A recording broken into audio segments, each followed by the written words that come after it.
positivo do Bragantino irrita Flamengo e abala a relação comercial entre os clubes. Natan, Matheus Gonçalves e Fabrício Bruno são exemplos de negociações vantajosas para as partes nos últimos anos. Determinado a contratar... deixa eu ver aqui. Caê Mota e Fred Gomes, tá? Tá na Globo. Determinado a contratar o zagueiro Léo Ortiz, o Flamengo está extremamente incomodado com a postura do Bragantino na negociação. A questão central é que os paulistas aceitam vendê-lo por 6,5 milhões de euros para clubes do exterior, mas sobem o valor quando o rubro-negro está do outro lado da mesa. Durante as conversas, chegou a pedir entre 10 e 12 milhões de euros, 64 milhões na cotação atual.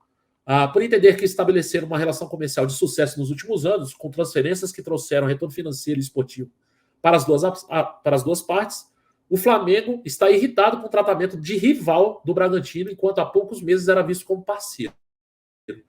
A última negociação positiva para os dois clubes e também para o jogador foi o empréstimo de Matheus Gonçalves em setembro. O meio atacante ajudou o Bragantino na reta final do Brasileiro, ganhou rodagem para o retorno ao Flamengo e ainda teve seu contrato renovado. O anterior ia até setembro de 2025 e o novo vence só no fim de 2027. Os negócios de maior sucesso envolveram os zagueiros. Em março de 2021, ao perceber que Natan não teria espaço com o Rogério Ceni, o Flamengo emprestou o zagueiro ao Bragantino por 5 milhões, com meta de 20 jogos e mais 45 minutos em campo, que obrigava o adversário a comprá-lo por outros 22 milhões. O estipulado foi atingido e o jovem trocou de clube. Em agosto de 2023, já com 104 jogos pelo Bragantino, Natan foi vendido para o Napoli por 53 milhões. O Flamengo, que mantinha 12%, ainda levou 6,4 milhões, mais uma transferência em que todas as partes ficaram satisfeitas.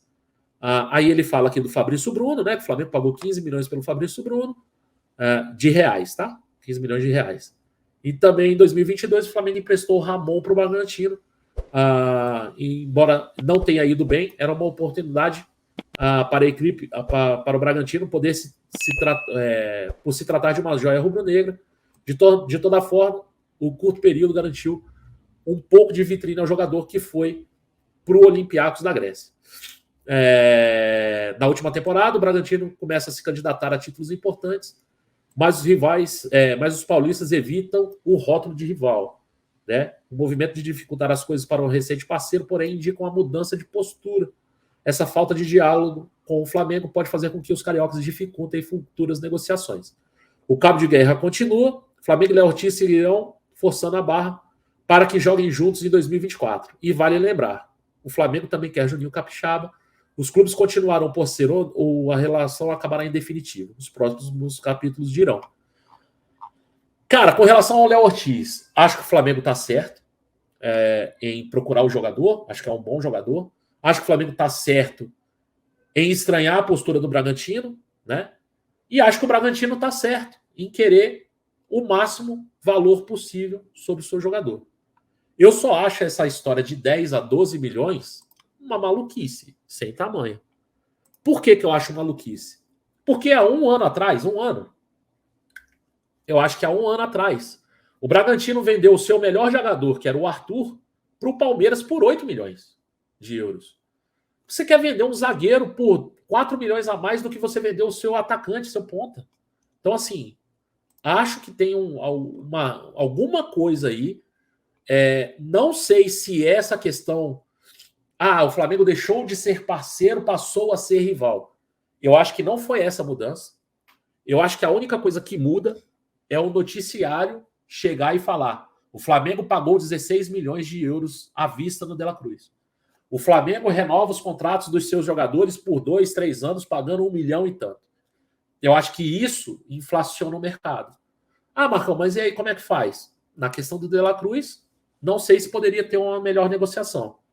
Na questão salarial dos jogadores, eu acho, já falei isso aqui, o Flamengo inflaciona o Flamengo inflaciona o mercado de jogadores. Então, assim, todo mundo quer tirar uma casquinha do Flamengo.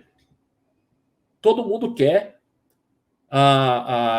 mais dinheiro do Flamengo. Todo mundo quer, tá negociando com o Flamengo, então de 6 passa para 8, de 5 passa para 8. Então, acho que isso acontece muitas e muitas vezes nas negociações do Flamengo. É um ônus que a gente vai ter que carregar por ser o time melhor financeiramente, por ser um time que que tá bem financeiramente, que mostra que tá bem e que realmente está bem. E como é que a gente foge disso? Tendo uma equipe no departamento de futebol profissional. Tendo uma equipe profissional dentro do departamento de futebol. Era isso que eu queria dizer. Ao ponto de mapear alguns jogadores que não estejam nesse centro, tão visados assim. E aí eu acho que vai muito da questão do scout, vai muito da questão de Braz e Spindle, de fazer melhores negociações. Eu não entendo até hoje porque o Braz estava todo feliz querendo tirar foto do lado do De La Cruz. Ele não trabalhou, ele não fez nada. Tudo bem, tem um poder de convencimento de, olha, o Flamengo, tal, apresenta o projeto para o jogador, mas o Braz não conseguiu tirar R$1 da negociação. O Flamengo pagou a multa.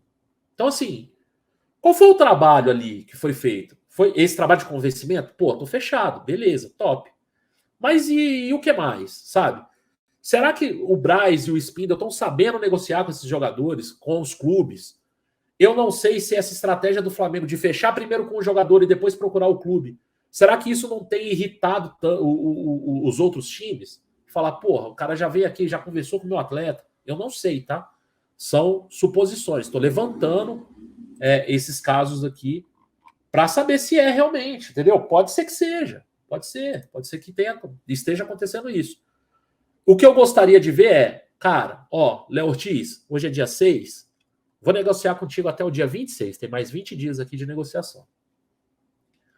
Negociou, cara, o Bragantino tá irredutível. O Bragantino quer 9 milhões de euros, não quer nem os 12, quer 9. Pô, o Flamengo entende que é muito, fala, cara, então eu tô saindo da negociação. O Flamengo sai da negociação e já tem um outro zagueiro engatilhado.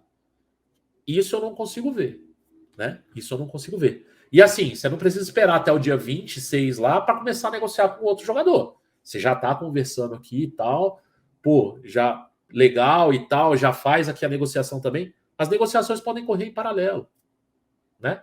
E aí, ó, você não conseguiu fechar com o A aqui, mas o B já tá aqui, ó. Estamos desistindo aqui do Léo Ortiz, estamos contratando fulano de tal do time tal. Entendeu? E isso eu não vejo o Flamengo trabalhar. Não consigo ver o Flamengo fazer isso. E aí tem muita gente que fala assim, por exemplo, o Luan falou aqui, ó, quantas semanas essa novela já? Cara, isso aí para mim não tem problema nenhum. Sinceramente. Vai ficar 1 semana, 2 semanas negociando? Cara, a negociação vai de acordo com o que o time lá quer fazer. Se eles estão segurando, paciência, você vai tentando aqui. O que não pode é você botar todas as suas fichas no Léo Ortiz, chegar no limite máximo e você não ter outro zagueiro mapeado, não ter outro zagueiro conversado, até acertado. Você pode ter outro zagueiro acertado ali, sabe? Tô negociando com o Léo Ortiz aqui, mas tô negociando com, sei lá, o cara lá do América de Cali. Sei lá, tô dando um chute aqui, né? Para você ter ali 2 opções, cara. Porra, aqui não deu, ali vai dar e tal. Eu acho que falta um pouco desse trabalho. Acho que o Flamengo tá certo em negociar com o jogador, porque é um bom jogador. Acho que o Bragantino tá correto em tentar valorizar o máximo possível. E eu acredito que 12 milhões não vai ser pago nunca. O Léo Ortiz vai acabar a carreira no Bragantino. Se o Bragantino cobrar 12 milhões para todo mundo.